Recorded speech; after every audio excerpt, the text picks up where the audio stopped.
Hey SD fans, and welcome back. In this video, we are looking at the advantages of owning your own equipment rather than renting when you're away on your diving holiday. Now, nothing beats having a set of your own kit, and I'll be telling you all the reasons why you should invest and try to help you avoid some of the pitfalls we have all encountered when buying dive equipment for the very first time. Now, for those here for the first time, my name's Mark, I'm the editor-in-chief of the Scuba Diver media brand, and welcome to the Scuba Diver YouTube channel. Remember to hit that subscribe button so you don't miss out on any of our future videos, and ring that bell so you get notification of the latest releases. Don't forget to check out below how you can get a free digital subscription to any of our magazines: Scuba Diver UK, Scuba Diver Australia and New Zealand, and Scuba Diver Destinations, which is our US and Canada edition. And if you want to get your hands on a print version, we have a special subscription deal for our YouTube followers. Now, on with the video.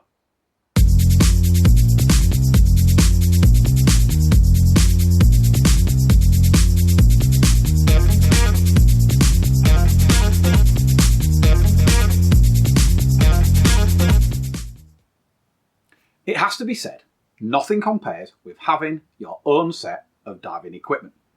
There's just something comforting about slipping into gear that you know and are familiar with before you head off on your next underwater adventure.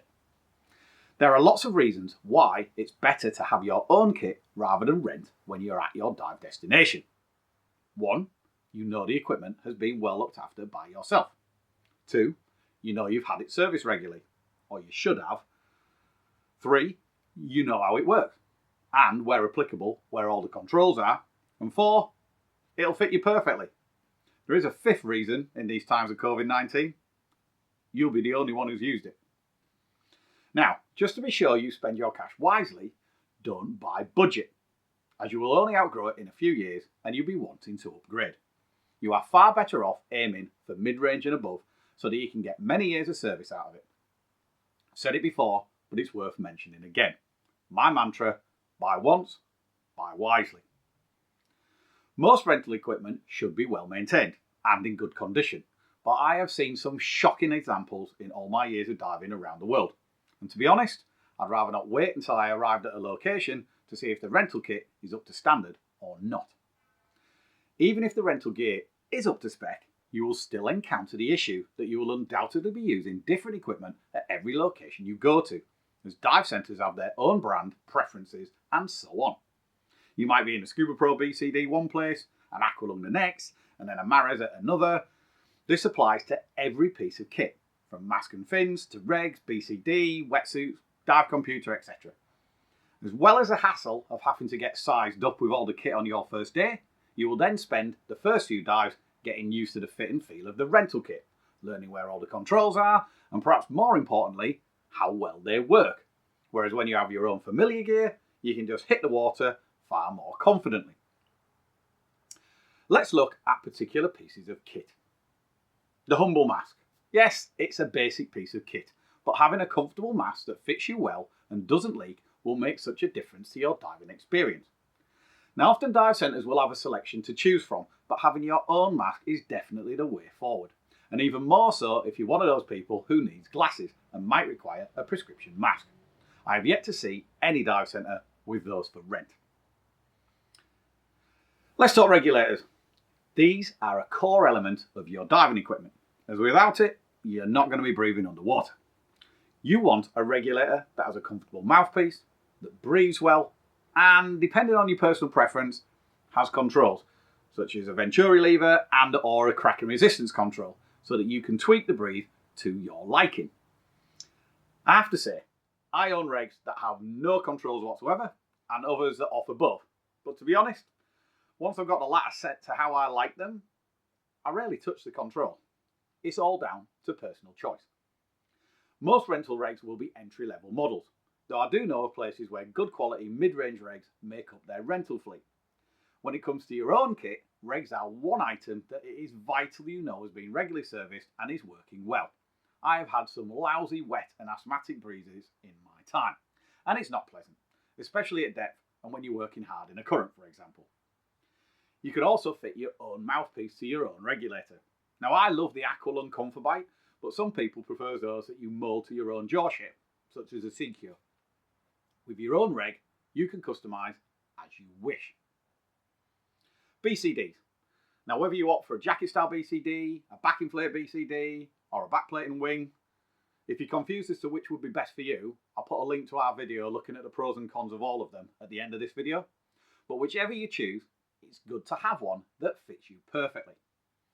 Not only will your own BCD fit you properly, but you'll also be instantly familiar with the pinch clips on the shoulder straps and the waistband, the operation of the integrated waist systems, if they're fitted, where the D-rings are, how to get into any pockets, the location of the pull dumps, and the controls on your power inflator. Some power inflators are rapid, others are quite slow. Some dump valves vent extremely efficiently, others do not release gas so quickly. Some integrated weights use pinch clips, others just pull free. Now, most rental BCDs will not have integrated weight systems, so you'll probably end up wearing a weight belt. Personally, I really hate these. Owning your own BCD and being familiar with its operation is probably one of the most important parts of your gear arsenal. This is the chassis of your kit. You'll be so much more relaxed and comfortable underwater on your dives. Your buoyancy control will become more naturally, and at the end of the day, being at one with the fishes, it's what it's all about. Fins. Fins are another vital component of your dive equipment setup. Without them, you're not going to be going anywhere underwater. You want a pair of fins that offer a decent amount of thrust for the effort you put in, that give you a degree of manoeuvrability, back fin in, frog kick in, and so on, and that are overall comfortable. There is nothing worse than fins being tight on your feet. That's a surefire way to get cramp on a dive. Most rental fins tend to be pretty basic, and when the going gets tough in a current, you will definitely be happier having your own fins on your feet. Now, short, stumpy paddle fins are currently en vogue, as they are the preferred fins for tech divers. But go with whatever works well for you. If you like longer paddle fins, such as the tried and tested Maros Avanti Quattro, go with it. Personally, I've been using force fins for over 20 odd years as my go-to fins both at home, in the UK, and abroad. But these are real love them or hate them fins. The only fins I would say to stay clear of are free diving fins. I do see people scuba diving in these, but they are so long they offer no manoeuvrability and are next to useless in confined spaces, such as a wreck or a cave. Whether you go for full foot fins that you wear over a barefoot or open heel fins that you wear with a boot depends on your personal preference and where you're going to be diving. If you're going shore diving in Malta, for instance, you will definitely want boots. Exposure protection. Depending on where you're diving, rental suits can range from shorties to full suits, and even dry suits in certain places, like Iceland for instance, but let's focus on wetsuits, as they are by and large what you will encounter in rental stock. Aside from the fact of finding a suit that fits you well, you are going to be wearing a suit that has been peed in. Remember, there are two types of diver, those who pee in a wetsuit and those who lie about it. Now, rental suits can be washed and rinsed to death, but I much prefer being in a suit that I know has only been peed in by me. Owning my own suits, I also like being able to pick and choose the right suit for a particular destination. I rotate between my 3mm full suit and my 5mm full suit. I'm not a fan of shorties, and I really don't like thick semi-dry suits of 7mm and above. Just need too much weight.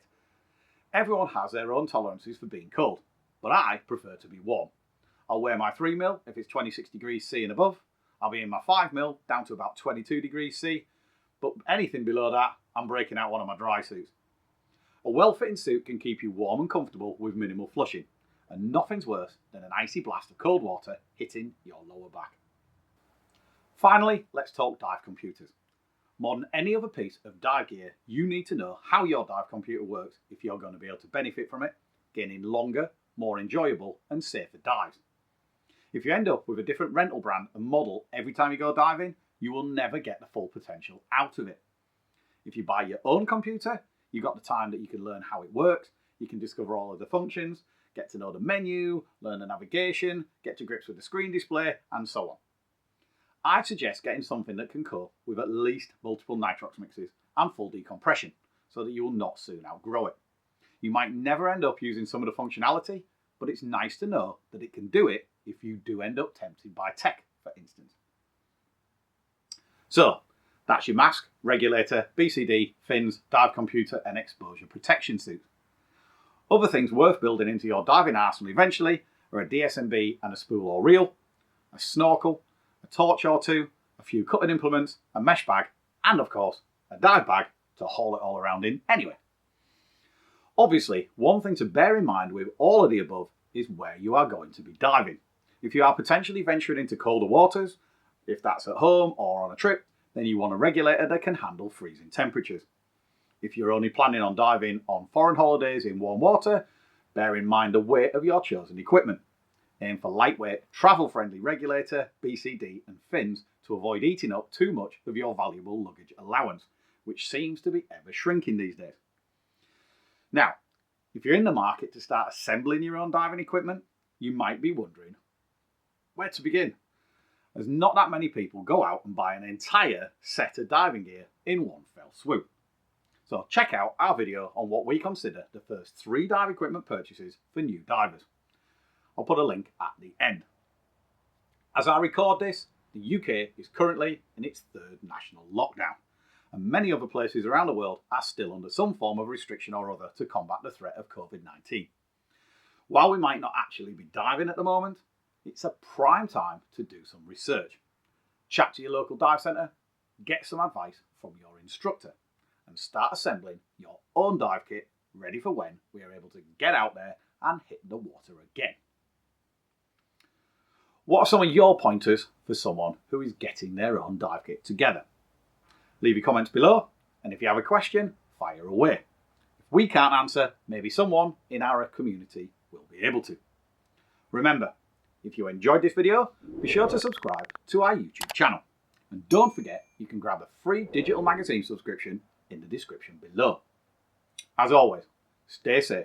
And if you're one of the lucky people who live somewhere where you're able to get out and dive, enjoy.